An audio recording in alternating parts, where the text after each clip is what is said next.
Hadi oğlum hadi. Bir gün gelecek bunun hesabını soracağız. Bu hesaplar sorulacak. Hiç yanlarına kalmayacak. Bu kadar şehitlerimizin hesabını verecekler.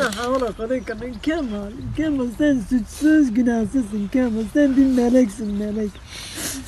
Sen bir meleksin Kemal. Hadi. Nevruz'un kutlu olsun Kemal.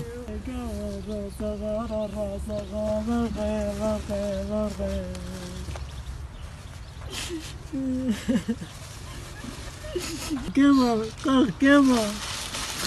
Kemal buraya kalk gözlerini aç Kemal kalk Kemal. Demir بالغيمة الغراق ذكري مكانت الغرام سلمك من شنو أبوي